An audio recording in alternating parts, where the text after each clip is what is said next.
I hope everyone's had a great day of conferences, meeting with some of your kids' teachers, and getting some good feedback from all your teachers. And hopefully you'll have some more great interactions tomorrow. I'm here today because I want to share a little bit about what's going on at Fountain Valley School, right, and life at FVS. And I'm here with Erica Walker and Jen Lebo.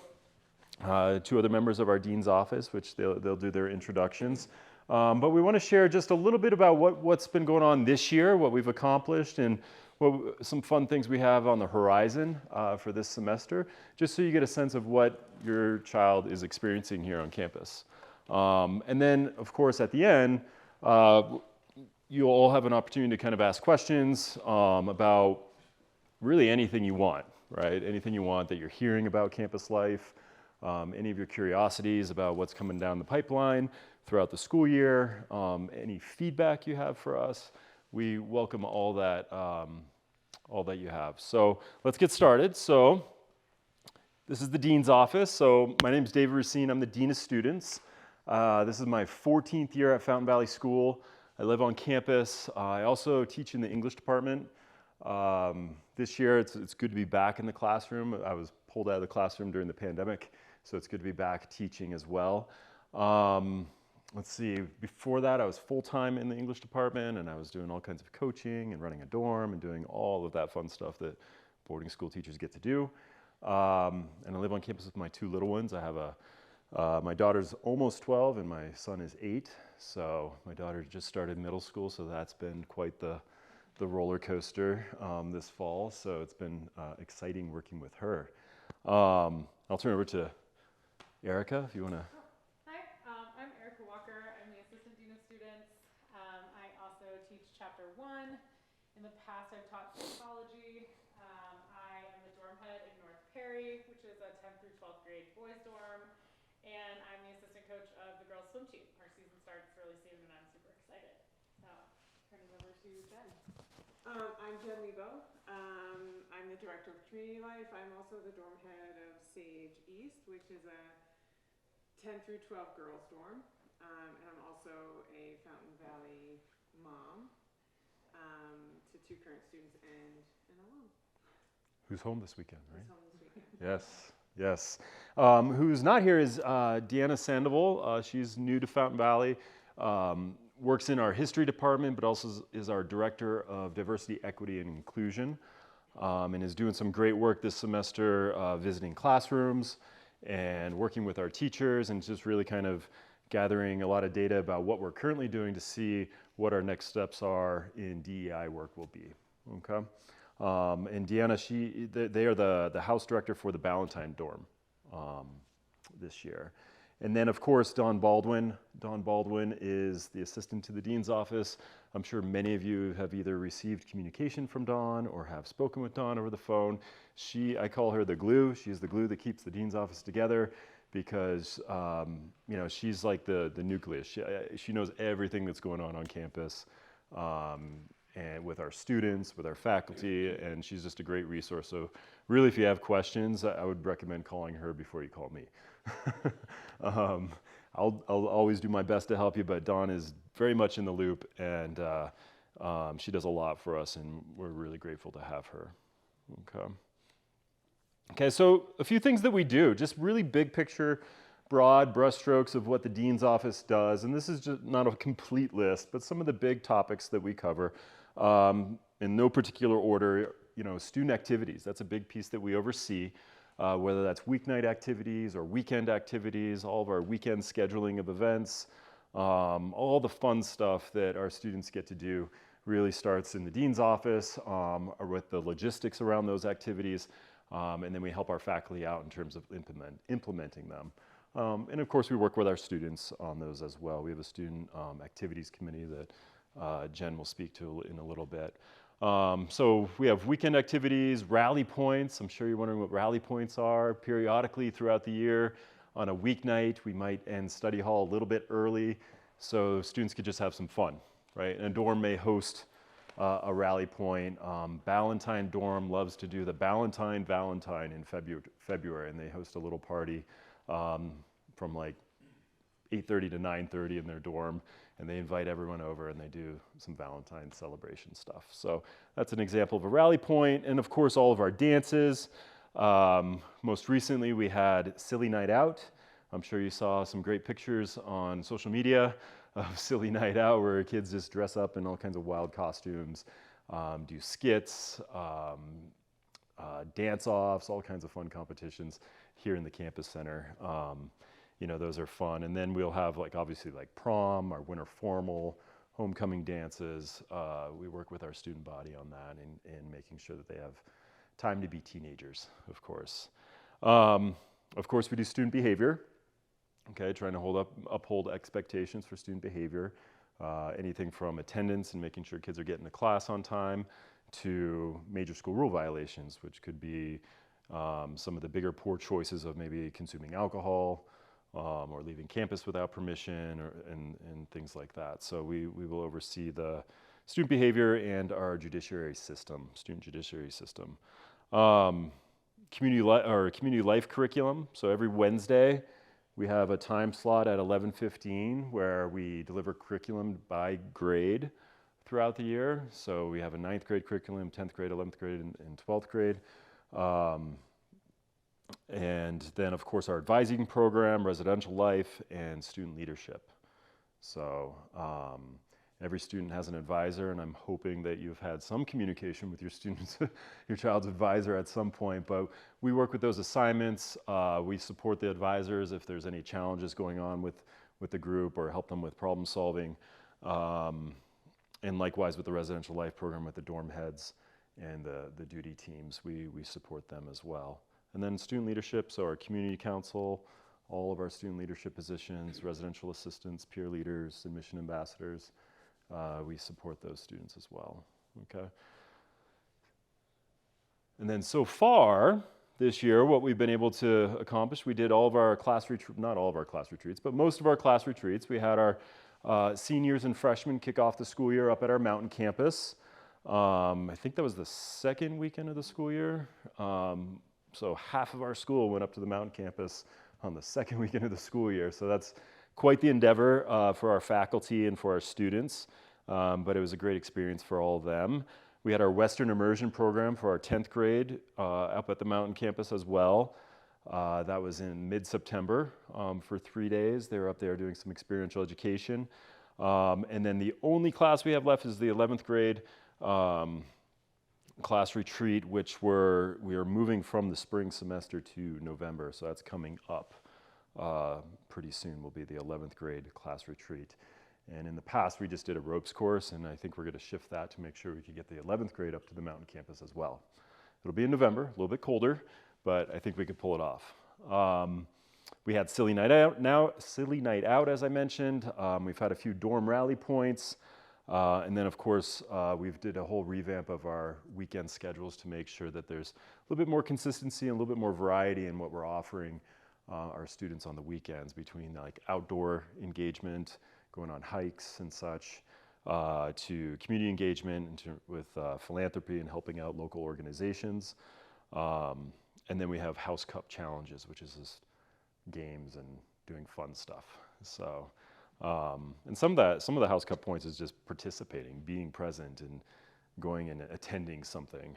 So getting kids out of their rooms and really making the best of what the weekend offerings are. So, and then coming up, we have Halloween. A lot of the kids are excited for Halloween. We have a 5K fun run on the day of Halloween, so that's right after school. We have a week where we don't have after-school programs, and we get every dorm puts together a team of boarding students and day students, and they have costumes and themes, and we give out trophies for the fastest team, the most spirited team, and the best dressed team. So everyone, all the students play a role in this event. We even have faculty teams. So I think last year we had around 100 people running out on the back prairie, a 5K course. So we're praying for some good weather. I think right now it might be in the low 50s, but sunny that day. We've had some chilly days in late October, but it's looking good so far. Also that week we have Unity Day celebration, where we come together as a community and we do all kinds of workshops throughout the day.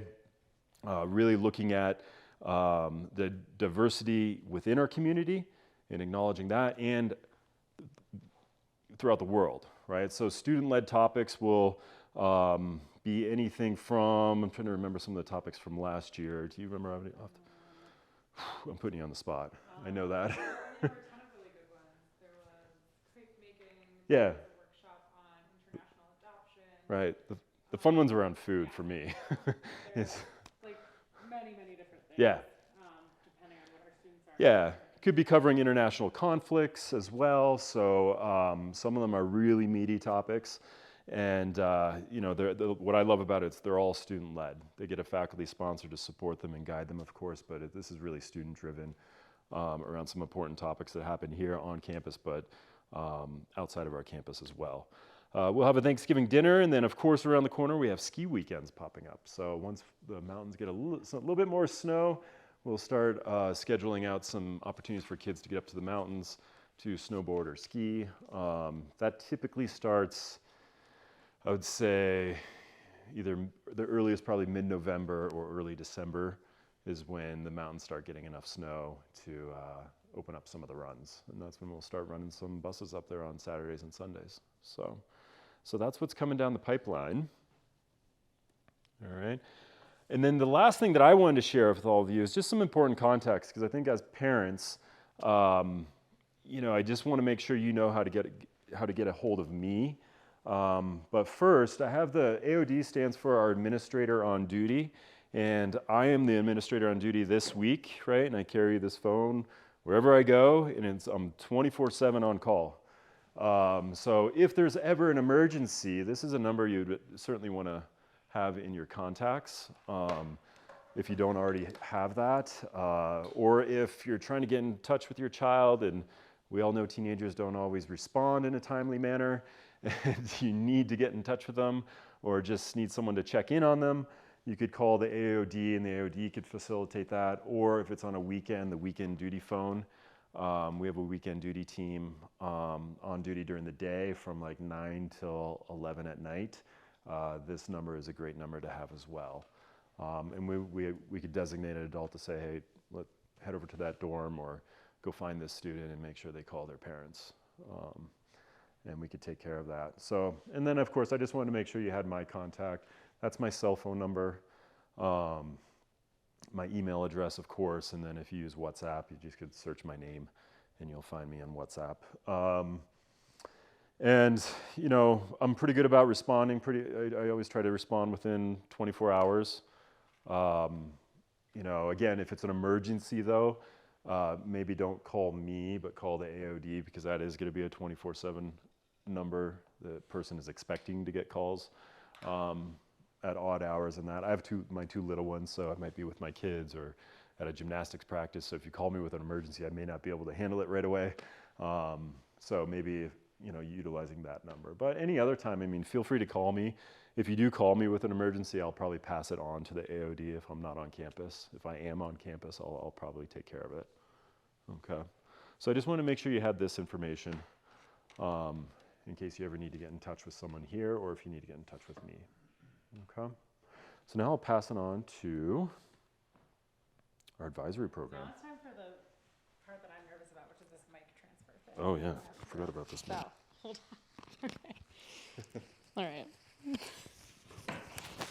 Okay, success.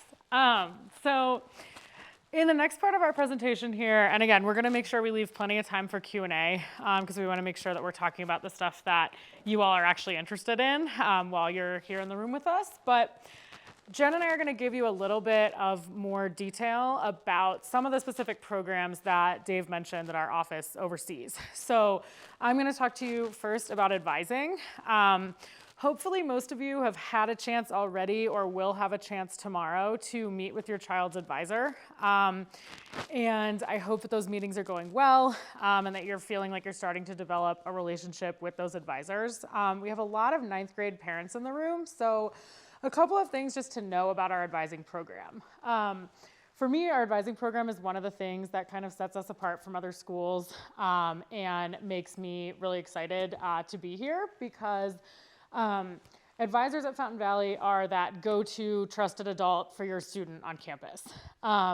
And so they're the person for your child to go to if they have a problem, if they need support, if they just want to chat and check in. We meet twice a week, so we're together in all school on Mondays in the chapel with our advisory group, so it's a nice time to just kind of check in. It's a little chaotic in there, but it's a good time for everyone to see each other and spend some time together. And then we also meet on Thursdays during this little block of time that we have before lunch, and we meet in our small groups as advisories there once per week. And our advisories are sort of intentionally crafted to be small and mixed by grade level, and they're really a place where students get a chance to connect with an adult and also with, a trustworthy, safe group of peers that might not be part of their immediate social circle. So I love advisory, and I think it's, again, just a really special aspect of our programming here. In addition, though, to being that kind of go-to trusted adult for your student, the advisor is also ideally the main point of contact for you as the parent. So if you are ever concerned or confused or just want to check in about how things are going for your student, that person is there for you as well. So ideally, the advisor kind of serves as this, I don't want to say middleman, but a go-between person for you and the school so that you're not having to track down oh my gosh, I have this question. Who did Dave Racine say is the person who oversees this programming? You can go to the advisor, and if they're not the person to answer your question, they will be happy to direct you to whoever is. And so we really value that consistent, predictable communication with parents. You've probably all gotten a couple of notes from the advisor in the form of an advisor check-in or a welcome letter. And those will come throughout the year at predictable times as noted on our communication schedule. But again, those are not the only times that you can or that we want you to be in contact with the advisor. So really there not only for your student, but also for you as you navigate kind of their journey here as well. So far this year in advisory, we have been, and you can see some groups up here with their cute little first day of school signs. We've really been focusing on that kind of community building, group cohesion, getting to know you, fun stuff in August and September in advisory. But as we move through the year, we'll have some other things that come up that also happen in advisory. We've got some really exciting campus-wide activities like our pumpkin carving contest, which we do every year, and which this year I'm determined we are going to beat Mr. Reynolds in the pumpkin carving competition. We were not very good at it last year, but it's a lot of fun. In November, we'll do some activities focused around gratitude in the community, and we'll do that in advisory. And then in the springtime, the advisor will really kind of step in that academic support role as your student, unless they are a senior, goes through the course selection process for next year. So the advisor is again, that main point of contact as students are choosing classes, considering what they want their year to look like next year, and starting to think about the college process when they're heading into junior and senior year. So that's advising, and happy again to answer any questions once we finish up here. But I also wanted to talk to you about social emotional learning at Fountain Valley, just super quickly. So this is kind of what Dave was mentioning about that community life block of time, which is one of the places where this content is delivered. So the goal of social emotional learning, of community life, you may have formerly heard us call it student life, which is what we used to call that curriculum, is essentially all of the learning and growth that we know needs to take place beyond the classroom. So one of the things that's important to us as a school is that there are lots of things that, skills students need to learn, challenges that they're encountering, but don't have much to do with necessarily math or science or English. So we want to make sure students are supported in developing those skills and, learning about these topics that are important to them outside the classroom. And this year, something that's new for us is that this curriculum is now fully differentiated by grade level. So we used to kind of deliver similar content to all of our students all together throughout the year, but one of the things that we recognized was that really the challenges people are facing are very different when they're a 9th grader and when they're a 12th grader, and so we can get a lot more done and be a lot more supportive of students if we are breaking everything up by grade level and really focusing on what are the skills, what are the topics, what are the challenges and issues that your students are facing. So in 9th grade, we do that in chapter 1. So we have, Miss Lebo and I have many of your students in chapter 1, and we're having a great time. So chapter 1 is where we cover foundational skills. So we do study skills, time management, roommate relationships and friendships. We'll do the beginnings of sex ed and consent, again, in a grade level appropriate way. And then we will talk about stress and wellness as we head toward finals at the end of the semester. So again, foundational skills that are going to set people up for success at school here. In 10th grade this year, we have a new class, which is called Chapter 2. Obviously, Chapter 1, Chapter 2. And Chapter 2 will build upon some of those topics we learned about in Chapter 1. But most importantly, we're really going to get students prepared to start thinking about stepping into student leadership when they go into junior and senior year. So we want our students to have a space to think about, okay, what's my sphere of influence on campus? Who do I want to be, both as like an upper class student here and as I head into thinking about college applications, and how do I make that happen? So how do I become a leader in the spaces on campus where I have influence or the things that I'm interested in? Juniors, we're focusing on stress and wellness. The college process, as any junior parents in the room know, starts to cause a lot of stress in that junior year. And so this semester, our students have met with our new college counseling office to start to get to know them. But as we move toward late October and November and December and finals and all that stuff, our 11th graders will work with our counseling office. They're going to be doing some yoga with Jessica Smith, who's our new ecology teacher and also a really cool certified yoga instructor. And then finally, our 12th graders in the spring, we'll be working on transitions and life skills and thinking about kind of class legacy and what they're, how they want to end their time at Fountain Valley and move successfully into being, at college. What skills will they need? What will they need to know and talk about and process to kind of successfully navigate that transition? So that's an overview of these two programs. I want to be mindful of time, so I'll turn it over to Jen, who's going to talk about residential life. And microphone, I know, so stressful. And I don't have a Do you have collar. spot in mind? I think that'll work. Good? Does that work? Awesome. Hi. Oh, sorry, that's my contact info. If you would like to contact That's me. So, not that I want to talk about myself, but the one point I wanted to make, if I took the screen down, took this computer and sat down, I would be one of you, right? This is the best part of my role here as dorm head, director of community life. I'm a parent, and I had a lot of fun putting this slide together because this is me maybe 18 years ago with our oldest watching a soccer game. This is my son playing soccer on that same soccer field, and he has graduated. This is my daughter being held by a Fountain Valley graduate 5 minutes after graduation, maybe 09. And there's my crazy daughter playing soccer last year in the state final? Yeah.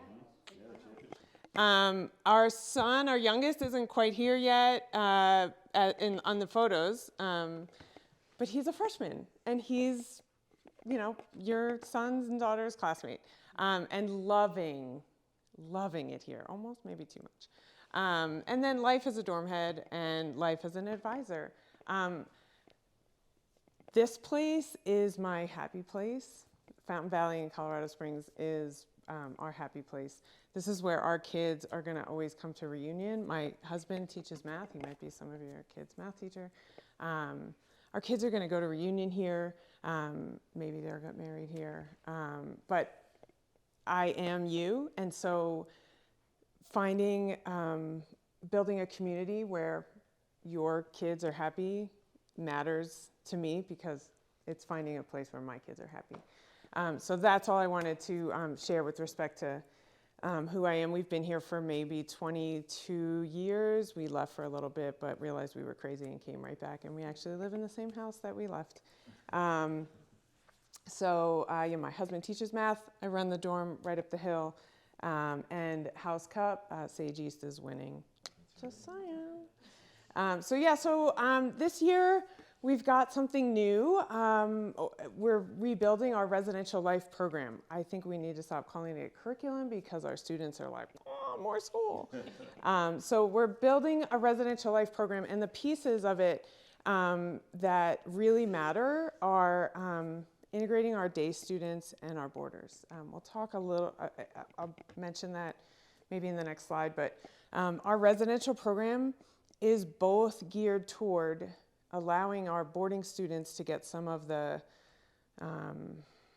life skills and the important topics that we as parents can share with our kids at home, but also some of the important topics that we want all of our students to know, like relationships, consent, building boundaries, will happen not in the evenings in the dorms, but will happen during that community block.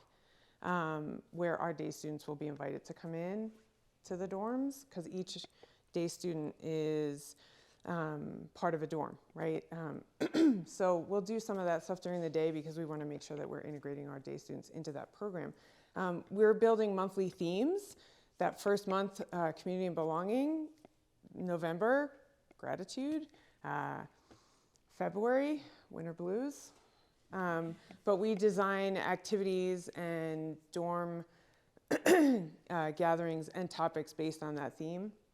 And then we have weekly topics where we're doing either dorm meetings based on building roommate contracts or creating dorm norms or how to communicate well when you're having roommate conflicts.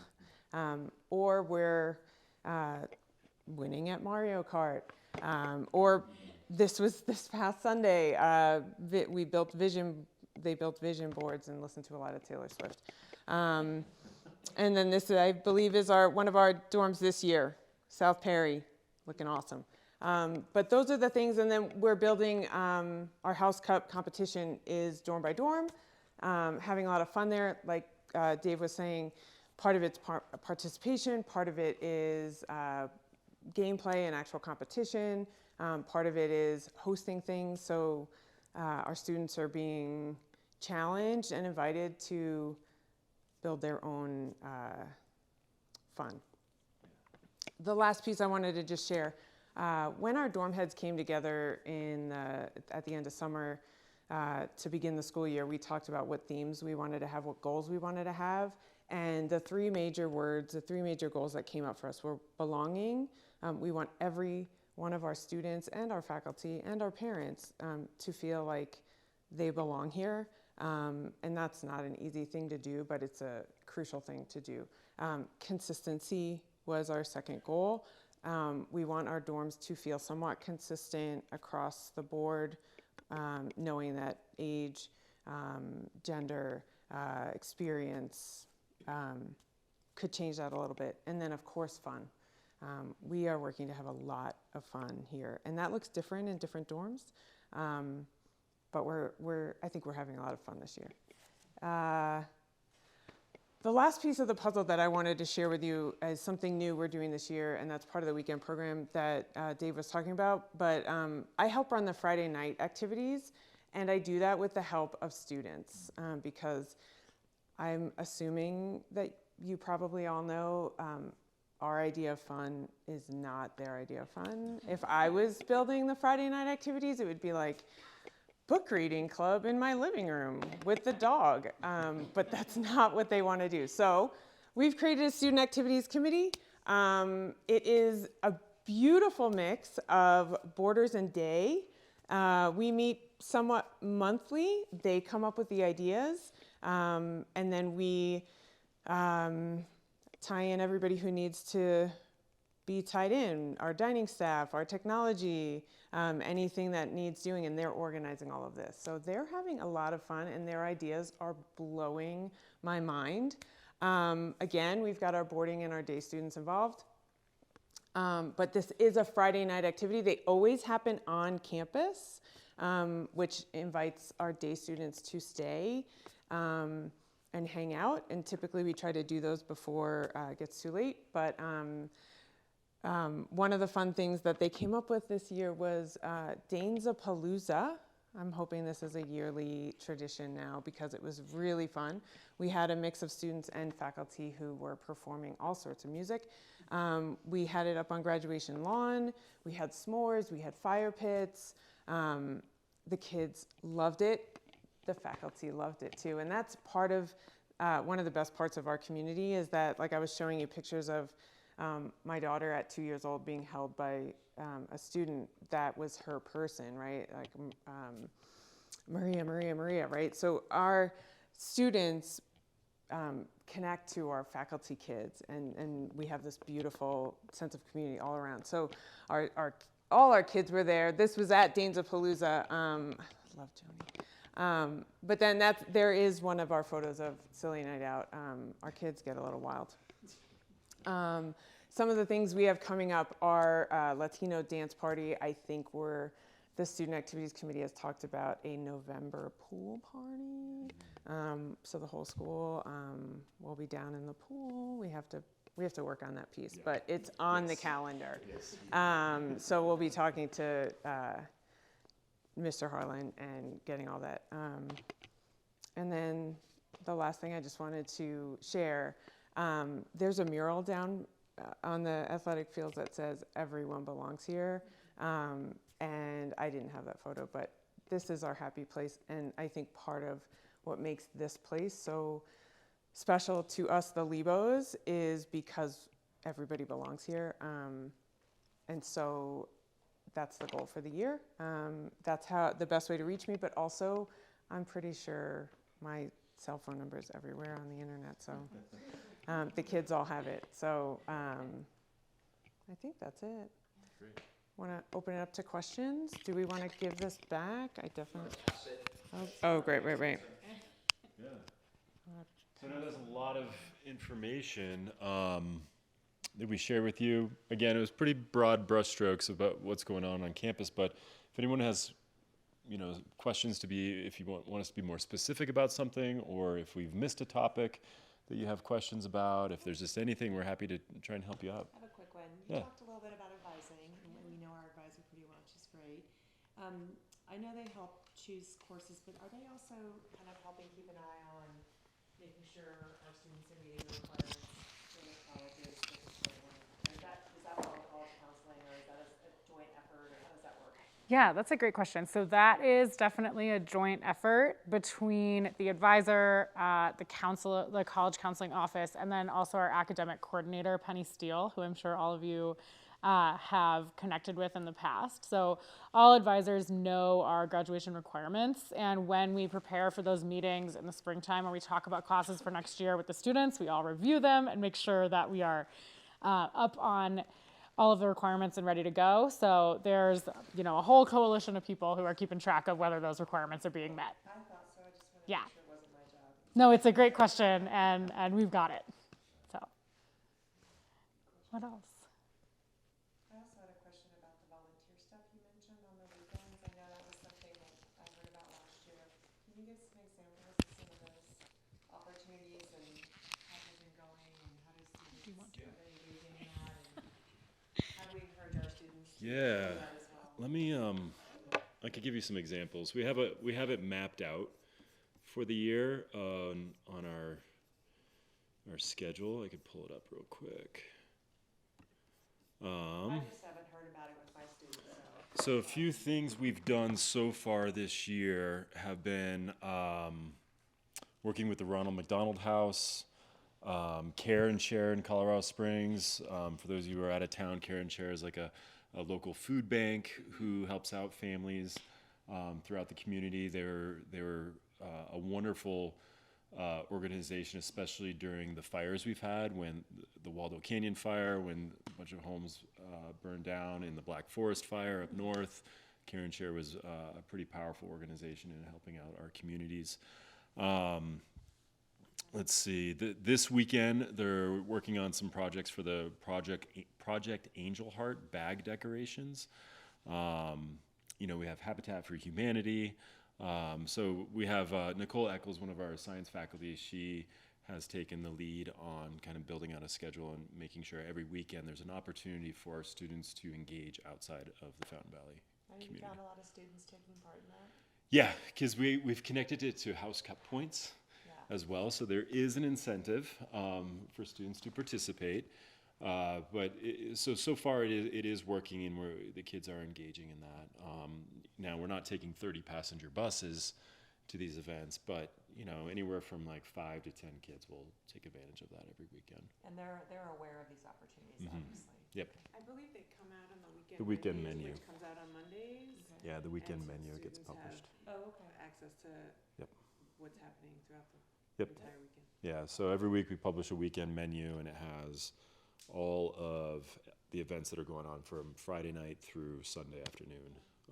So students can. Just a food menu, that's why I never clicked. Well, that's published too. So there's a link to our dining hall menu so you can see what is being served in our dining room. So if your child calls you and says there's nothing to eat here, you could actually go and you could fact check them on that.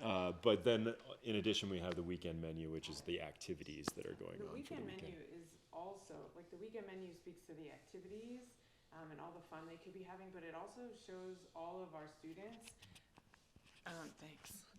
It also shows all of our students the safety pieces. Like on the weekend menu, it will show what adults are the complex on call, like what adults are with their cell phone numbers, so that students know who to call in case of emergency that weekend. Like, so it's fun, it's safety, it's what else is it? Cup standing. House Cup standings, go Sage East, and so kids know it's everything a student will need for the weekend. I was excited to hear about the House Cup to get the dorms energized and involved. My son lives in Sage West, who are coming in last in a spectacular way. I don't know if the whole dorm is full of introverts, upperclassmen boys, but I was wondering if there was a way to kind of help these guys with a stick to get them involved. Like my son showed up to the Nerf thing was a House Cup activity, and he was the only one. He is showing up so hard because he also showed up to the Seniors Go Hide, and he got points for them. I want to say that every Sage West point might be your son's. So maybe he should get his own little standing. Yeah, that's a hard one, and I think because the House Cup is brand new, we're learning so much about what's working and what's not working. And I also think it's the beauty and the beast of residential life. Year to year, the dorm vibe changes, but that's a good conversation for us to have with RAs, in which we meet with, Eric and I meet with all of the resident assistants in this room every other Monday night to discuss things like that, like dorm culture, how things are going in the dorm. Sage East. Right, and again, I do think a big part, I cannot take credit, that crazy photo was one of my RAs, and my RAs are amazing. Amazing. I just walk in and say, what am I doing? Like, tell me what are we doing? And they're like, this is what we're doing, this is what we need, and then I just do it, I'm told. I think the other thing about the House Cup is that, yes, it's the first year, but also as we move throughout the year, I think there will be two things. One, we will be able to better adapt the activities that we're doing that students can earn points for to the things that students are most showing up and excited to do. And I know the Student Activities Committee is working hard on that. But also, as we move out of this sort of opening of the year, lots of kind of like big, boisterous, getting to know you type events into, I think there's just going to be more of a variety of how to participate and show up and earn those points. Like we have the 5K fun run. We'll have trivia competitions over on the weekends, like in here, and just different things that kids can get involved in. And I think there's that critical kind of tipping point of there being enough people involved that other people are like, oh, okay, I'm going to go show up too. And I think we're getting there. I think it takes some time, especially with returning students who aren't used to the system. I also can't help but wonder, knowing that I think some of the momentum of our dorm was just having won the first event, and then they just couldn't let go of the status. That's true. But close behind, and also close behind is Figgy, the 9th grade dorm of boys. And these girls are not going to let 9th grade boys beat them, right? On the flip side, it is so fun to watch. I don't know if I can ask for a show of hands how many of us are parents of 9th grade boys. Yeah, It it's a is lot. so fun to watch them bond. Our day students are spending the night in Yeah. Figgy. They are serious. They showed up to Humans vs. Zombies like they Ready wanted to play. with no contest. Versus, and I wonder if this year, if that culture a little bit is like, well, it's so fun for the freshmen that maybe it's Yeah. not cool for the older boys, and that we're just, I can't help but think that as our 9th grade boys grow up in our community by 9th grade, if they're like, we've been holding the cup for 3 years, or because I'm not giving it to them this year. Do you know what I mean? 3. That culture has become part Yeah. of who they are. It's really fun to watch that dorm coming together. Yeah, it's been fun. What else? Any other questions? I was thinking of, I've heard a rumor there's a new dorm opening, is that right? Well, right now our Penrose West dorm, right over here, we closed it for the semester. We're having some, with all the rain we've had some roof issues and water issues. And they're gonna do some interior work and replacing the floor, doing some upgrades. So some of our dorms need some love. So they're taking the time this year to put some money into that dormitory. So will that open this academic So year? I don't know the actual timeline. I would love to have it open for the second semester to kind of spread students out a little bit more. But I don't know with certainty if that's going to be the case or if it's going to be a full year project for our maintenance department. So, Yeah. yeah, but I will look into that Yeah. and see if we can maybe get a communication out to parents at some point before second semester. But is there enough room on campus right now for when Brown Square comes? There's enough Yeah. places for kids to Yeah. go? I met with Mr. Walker this week to confirm with him. He was very nervous about that, but yeah, I met with him and Yeah. we should be good to go for that. Yeah. So, I have a question, but maybe this is not the space for it, but just like picking up on volunteering. I know because we actually volunteered in one of the weekends. I was wondering if actually without the weekends, if it's part at all or ever been involved in the academic curriculum that they volunteer somehow during the year and within the academic curriculum? yeah, or anywhere Yeah. that's not like a weekend thing. Like if you choose to come or not come, but it's part of like the Yeah. culture of volunteering as part of showing up. Yeah, Like I can't speak for the academic curriculum within the different subject areas, but I can speak outside of that, like within our interim programs, some of our interim trips, our service trips. We do the food rescue every Thursday, where we have a group of students who work in gathering food from our dining room that would otherwise get thrown away, and the organization gives us containers and we store it properly and we bring it immediately over to this organization that gets shared with people who sometimes go without meals. So we do things like that.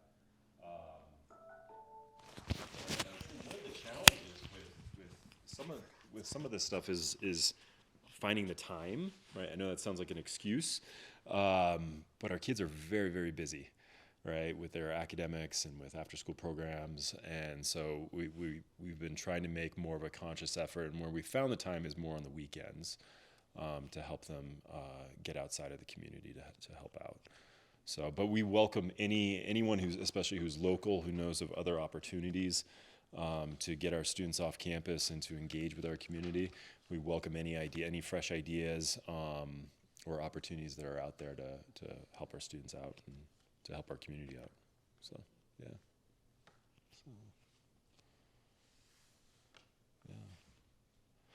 Well, we're coming up on 4 o'clock. I do want to share, in terms of our schedule, we do have grade level receptions coming up at 4:30 The 9th grade reception is at Howe Residence, which is up the hill in this direction. Our 10th grade reception is in the library. 11th grade reception is here in the campus center. And our 12th grade reception is in the hacienda up by where our admission office is, up by the dining room in the admission office. So everyone is welcome to attend those grade level receptions, and it's just an opportunity for parents to connect. We will have some faculty at these receptions, so you could connect with some faculty members as well. For the 12th grade, we strategically put our college counselors assigned to that group, because obviously 12th grade parents might want to have a little bit more face time with our college office. It's certainly not required, because I know you want to spend, it is family weekend, you want to spend time with your child, so we totally respect that. But it's just another opportunity for everyone to come together, get to meet each other, and bring our community together. So feel free to attend one of those grade level receptions. Okay? And thank you for being here. We love seeing all of you here. We wish every parent showed up for Fall Family Weekend, and we hope you're enjoying interacting with teachers and getting to see your kids. Hopefully, if they're competing in volleyball, I think volleyball starts pretty soon. Yeah, and then we have a soccer game tomorrow at 11, and JV at 10, and then we have a riding demonstration tomorrow afternoon, I believe at 2. So hopefully you can get out and see some of our students in action. Okay. So again, thank you for being here. Thank you.